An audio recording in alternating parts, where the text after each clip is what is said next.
আপনারা বলেন বড় গলায় যে বাংলাদেশে ফিক্সিং বন্ধ করা লাগবে, আগে ইলেকশনের ফিক্সিং বন্ধ করেন, পরে ক্রিকেটের ফিক্সিং বন্ধ করার চিন্তাটা করি। রাগে ক্ষোভে অনিয়ম দেখে প্রতিবাদ করে নির্বাচনের ময়দান ছেড়ে বুধবার রাতেই লন্ডন গেছেন তামিম ইকবাল। আন্তর্জাতিক ক্রিকেটে টাইগার জার্সিতে সবচেয়ে বেশি রান করা ড্যাশিং ওপেনারের ইমেজ নষ্ট করতে মাঠে নেমেছে একটা পক্ষ।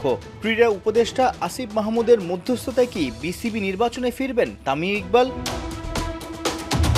বুধবার মনোনয়নপত্র প্রত্যাহারের শেষ দিনে তামিমের পথে হেঁটেছেন আরও 15 জন। 24 ঘন্টা না পেরোতেই তামিম বাদে বাকিদের একাংশ হাজির ক্রিকেট বোর্ডে। ক্রীড়া উপদেষ্টার কাছে সমাধান চান ঢাকার ক্লাব ক্রিকেটের কর্তারা। এখন যে এক্সিস্টিং বোর্ড আছে সেই বোর্ডটা কিন্তু ইচ্ছা করলে এটা রুলস রেগুলেশনে যেটা আছে সেটা কিন্তু এটার মেয়াদ কিন্তু বাড়িয়ে দিয়ে কিন্তু অনেকটা সমাধান করা যেতে পারে। আরেকটি পথ আছে যে রিশিডিউল করলে এখানে যারা যোগ্য সংগঠক আছে, যারা মানে বিভিন্ন কারণে বাদ পড়েছেন বা তারা মানে তাদের কাউন্সিলরশিপ বাতিল হয়েছে, তারা কিন্তু আবার এখানে আসতে পারে। কাউন্সিলরশিপ বা এখানে ভোটে নির্বাচন করার জন্য তারা নমিনেশন পেপার সাবমিট করার একটি সুযোগ আছে। আর আরেকটি জিনিস আছে, সেটা আমি জানি না এটা কভার করবে নাকি, অ্যাডহক কমিটি করেও কিন্তু কিছুদিন চালানো যেতে পারে কিছুদিনের জন্য।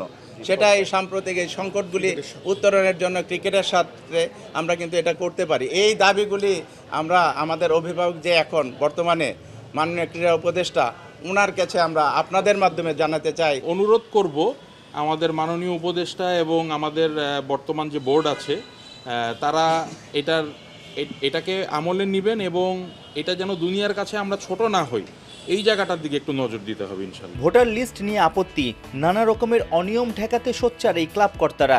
তাদের মাথায় ঢুকছে না কিভাবে আটকে গেল 15 ক্লাবের কাউন্সিলরশিপ।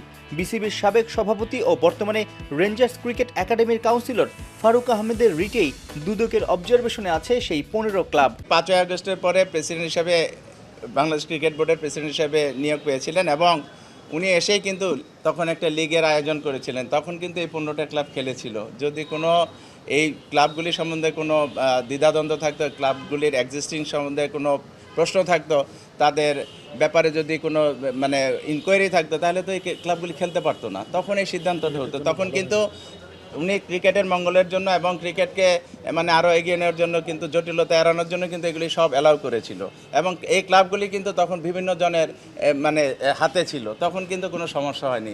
সমস্যাটা হয়েছে এই নির্বাচনকে কেন্দ্র করে। এটা একটা দ্বিচারিতা আমি মনে করি।